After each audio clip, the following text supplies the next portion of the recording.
Welcome to Rick and Dave's Comic Book Hour. Stay tuned. Alright, welcome to Rick and Dave's Comic Book Hour. I'm Dave. And I'm Rick. And this issue we are going to talk about some Marvel comics. Some of the Marvel Now and whatnot that's been coming out. First issue I'm going to talk about is Avengers Assemble Annual #1. Written by Christos Gage and art by Tom Coker. This issue I thought was interesting because it kind of is reestablishing the Vision back into the mainstream Marvel universe. He's been kind of out somewhere. I think they had like a Junior Vision version. I don't know what that was all about in Young Avengers, but anyway, this is bringing back the main Vision and got him reassembled and whatnot. Let's see, in this story, the Vision helps stop a Roxxon employee by the name of Arthur Dearborn, who becomes a superpowered guy going by the name of Centurion. He's basically the disgruntled worker, and he's going around blowing up Roxxon properties and not killing anybody. He at least has sense enough to do that. He just chases everybody out and then he blows up the buildings. So the Avengers are sent in to stop him, and the Vision is the main guy who ends up finding a way to stop him altogether and kind of give him back his purpose, because he kind of felt disgruntled and left out and didn't know what to do with his life. So Vision helped him out to get that all sorted back out. So anyway, it's a pretty good issue. It ends with spoiler alert, but ends with him going and visiting a couple of the Hulkling and Wicca, who were supposed to be, I think, his sons from the previous version or whatever, that, I don't know, how, the twins or whatever. So somehow he has a relationship with that, but I've kind of lost some of the storyline through the years of what's all going on there. But anyway, so that's that on that one. Do you like the character? Yes. In this, I mean, is this character different from the one that was in the 70s and the 80s? No, this is continuing on with that version of the Vision. I think it looks like they're sticking with that. You know, he's. Is he drawn? I haven't seen it. So is he drawn the same as he always had? No changes there. Yeah, his character. Yeah, his okay. Physically, he's the same. His powers are the same. He's just kind of finally been put back together, I guess, by Stark and whoever else, and trying to get him reassembled, I guess, since they disassembled him and years ago and all that crap. But Vision's always been one of my favorite Avengers. I always thought he's kind of cool. He's got a cool set of superpowers where he can change his density. He's got that he can shoot out a heat vision or another ray out of that little ruby on his forehead, and super strength, and kind of, I guess he floats more than flies, but he can propel himself around and whatnot. So he's always been kind of one of my favorite characters, and being an android and everything, just kind of trying to be human is always kind of a cool look at how people are made and what's important in life and all that kind of thing. He's always striving to be better or whatever. So, am I wrong? Like for me, it seemed like Vision was the Avengers' answer to the Justice League's answer to the Martian Manhunter. Is that a fair assessment, or? Well, maybe more Red Tornado. Red Tornado. Okay. I'd lean more towards since they're both androids and they both are striving to be more human and that sort of thing. Although their superpowers are completely different.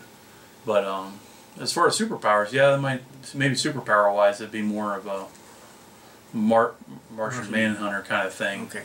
With some of the paralleling abilities and whatnot. Okay. But yeah, I can see that. Maybe a combination of both. All right. Who knows? Cool. But anyway, what do you got? Oh, I thought well, anyway, the only thing I got, I'm not going to do that one yet. Yeah, you talk about that one. Is Daredevil #23 by Mark Waid. This book, it's a pretty good book.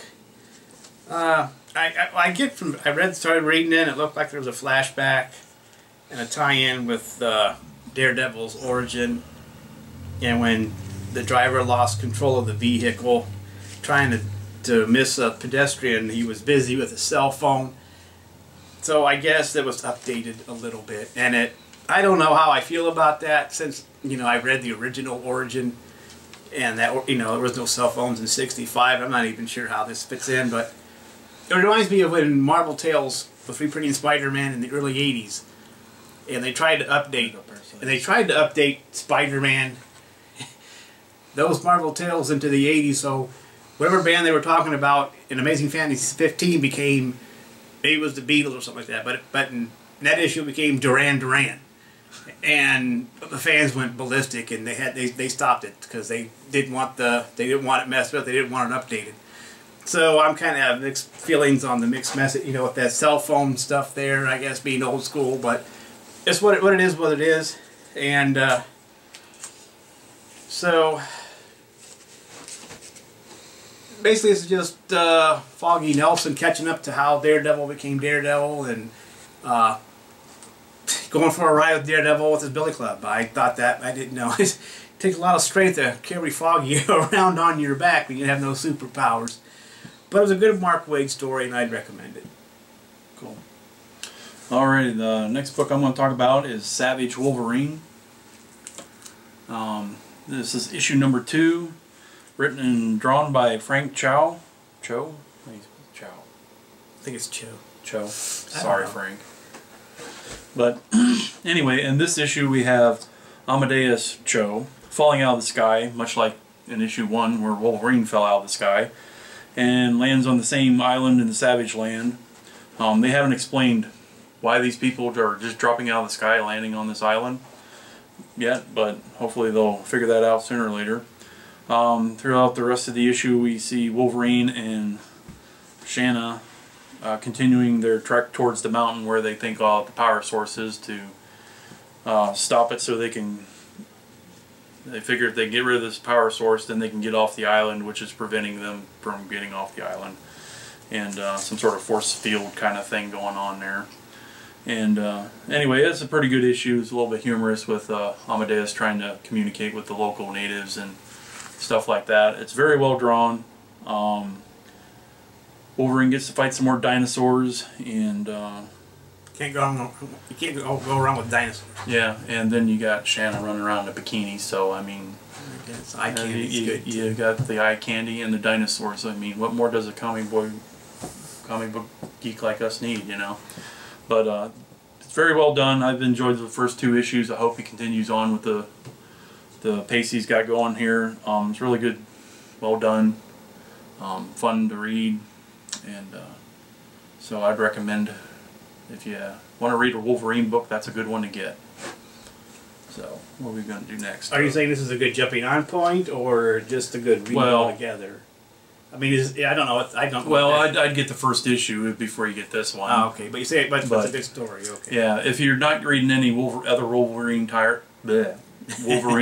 titles, this one would probably be a good one to do, because there's Wolverine the X-Men, and then there's a new Wolverine comic out, and I don't know, he's mixed in. This is number 2. I thought. Yeah, this is number 2. So it's kind of like, I don't know, it doesn't have nothing to do with the X-Men or anything like that right now, or the Avengers. So it's kind of a team up there with Shanna the She-Devil, and now we got Amadeus Cho falling out of the sky too, and Cho. Sorry, Okay. I don't know how to say that. Someone will let us know. Yeah. Well. So let's see. Next, I have read Superior Spider-Man number 4. And that's written by Dan Slott and art by, I don't even know how to pronounce this fellow's name. Giuseppe? I don't know. Let me look at Camuto. Well, it's right No, I don't know any foreign languages. right there. Oh yeah. Yeah, him. Yeah, I know him. But anyway, the art's pretty well done. This issue we have Spider-Doc is still trying to be the better Spider-Man / Peter Parker, and we find out Peter Parker is a credit and a thesis short of having his doctorate, which just drives Doc Ock nuts because he needs to be superior, and so therefore he's going back to school. Yes. And well, also didn't this one open up with the spider signal? you know, I don't think that the Spider. Or Unless was that maybe it was number issue 3. But anyway, in one of these recent issues, there's a. Well, the spider signal, at first I thought, oh my gosh, what kind of hokey stuff is this, giving him a spider signal? But then when they what they did with it after that was okay. That's kind of cool, you know. Yeah, if so, I think it's issue 3 maybe where J. Jonah Jameson has a spider signal and Spider-Man shows up and basically trashes it and tells him what an idiot he is for, you know, like, well, all the bad guys don't know where I'm going to be at, you moron, you know, kind of thing. And so that kind of took the air out of J. Jonah's balloon there. Yeah. But let's see, there's a bad guy who escapes from the Ravencroft asylum, which I think is this nutcase here with the thing on his head. And well, didn't Doc Ock? Okay, go back to the credit short. He was having an argument with the boss. Yeah, because he was getting. And he was giving him attitude, saying he called him Mr. Parker, right? Yeah. And he goes Dr. Parker. Is that correct? I think it's the other way around. He goes, I'm Dr. Peter Parker, and he goes, no, you're Mr. Parker. I've read your resume, and then that just gets him to thinking. He starts rehashing the. He says Peter out Parker loud, accessing memories, and they're going, "What's next wrong with you?" So they're starting to think, "What's wrong with Peter?" He's kind of doing a memories. data thing there, accessing memories. Yeah, and they kind of said it out loud, so the other dude was kind of doing like Sheldon does, you know. What are you talking about? So anyway, that was kind of. But then he went ballistic when he found out he was a credit short. Yeah, so he's going back to school So by the time he's done, maybe Peter will be a Dr. Parker, which would be kind of cool. Yeah. And so let somebody else finish your college work. Why not? So that's pretty cool. You know, it's taking him forever to get through school in the first place. So. Yeah.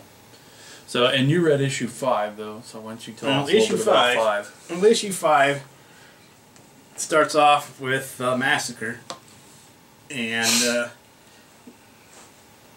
he goes out. What did they do? He kills some people. And Spider-Man uses his spider bot to locate all the criminals and everybody that's wanted. One of his helpers, I can't remember, puts this thing online, and through his eye lenses, he can see everything that's going on. He knows where the criminals are. He knows who's on probation. He knows everything. And the guy that helped him with this is worried that it's too much power for one man. Of course, Doc Ock doesn't agree, or Ock Spider, or whatever you want to call him, Peter Ock. Yeah, Spider Dog. Or Ock Parker, or whatever. But anyway, so he knows where everybody's at. And instead of going to catch these bad guys, of course we got Peter Parker floating around with him again. You know, just in the background talking to him. And on the spider thing, too, instead of being somewhere or chasing down Massacre or something, he stops off to go to visit this tutor to go over his homework for this class. And this tutor charges him $60 an hour, gives him attitude about not knowing what he was doing because she thinks he's just a pretty face getting by on his looks. And then when they were talking about something, and then about a theory about Reed Richards had proved it, but she didn't know it because Reed Richards had kept it secret. And when superheroes she says when superheroes knows the correct formula, and then under his breath, Doc Ock goes, and supervillains have stolen it. So he was able to figure out that formula. So she fixes him dinner, and he likes it because it's better than his mother's. And eventually he goes off and fights Massacre. And some people have complained about this issue because there's too much violence, massacring people. But that's because Doc Ock made a tactical error in saving a kid with his webbing and giving up where he was. So it was like a mistake, and it led to some deaths. So in a way, it kind of shows that Doc Ock still has things to learn as being Spider-Man, a superhero. Even though he took the time to save, going from past experience of a Massacre, he knew that Massacre had hostages tied up and was going to blow them up if he got in trouble. So before he faced Massacre, he defused the bomb, and those guys were safe. And he was going to shoot. It seemed like he was going to shoot Massacre and kill him, but he didn't. But anyway, as far as that goes, and some people got hurt, I think it's just a mistake that Ock Parker made, and you know, and he'll learn from that. And but other than that, it's Peter Spider-Man is the book you want to hate, but you can't. It's a great story, I think, and I'm going to continue reading it, and everybody else should too. Yeah, I know we bitched about the renumbering and everything, but of course we're Spider-Man fans, and we're going to buy the dumb book anyway, regardless of, you know, what they're doing with it. But Parker's going to be back here pretty soon, yeah, from what I understand. Yeah, so still kind of cool. He's floating around in his astral form or whatever, and you can see where it's going to eventually go. So it just depends on how long the storyline they want to carry it out, and how, if they keep it up like they are, I think it's pretty cool, because Doc's actually fixing a few things Parker never thought of, and that sort of stuff. So that's kind of fun. But anyway, next book we're going to talk about is Nova, #1. And let's see, that was written by Jeff Loeb and art by Ed McGuinness. This is kind of a origin issue for the new Nova. We have several flashbacks of the previous Nova, which we find out is the boy's father, and then we see his dad's kind of a down and out drunk right now, and life's not treating him too good, and he keeps telling his daughter these Nova stories, and she thinks it's real, and the son thinks it's all a bunch of phooey, and yeah. So, at any rate, yeah. Making fun of Rocket Raccoon and a few other people. Yeah, so yeah, he thinks all his dad's stories are a bunch of hokum, and hokum, yeah, that's a good big bazinga word there, isn't it? But anyway, so he's trying to do the right thing, even though he keeps getting in trouble at school and whatnot. And so at the his dad's also the janitor, and what's the Alexander, his son, Sam has to kind of fill in for him so he doesn't lose his job because he's drunk and doesn't always come into work. Cleaning up the bathrooms. So he catches grief from students for doing that kind of stuff too. So it's a pretty good start, I think, for the new Nova, and the ending's pretty cool too. So pick up that book just for the ending, because it's kind of cool. Yeah. So it's got a neat ending, and it's going to lead into some Guardians of the Galaxy stuff, tying all in that in together, which I'm really looking forward to. I guess there's a Guardians of the Galaxy movie planned somewhere down the road, and I hope they do Rocket Raccoon, because he's just like the coolest little dude in the Marvel universe. In that movie. Yeah, so him and Howard the Duck ought to hang out, I guess. But anyway, so there's some. If they did Howard the Duck right, it wouldn't be so bad. They stay away from the '80s Howard the Duck, we might be all right. Yeah, well, it's a fun movie, but it's dorky at the same time. But we digress. Yeah. So anyway, that's some of the Marvel books that we've been reading. Hope you enjoyed it, and I suggest you go out and maybe pick up some and see what you think. Yeah, I recommend Nova too. It's a good read. All right. Thank you. Thank you, and we'll talk to you later. Bye. Get it.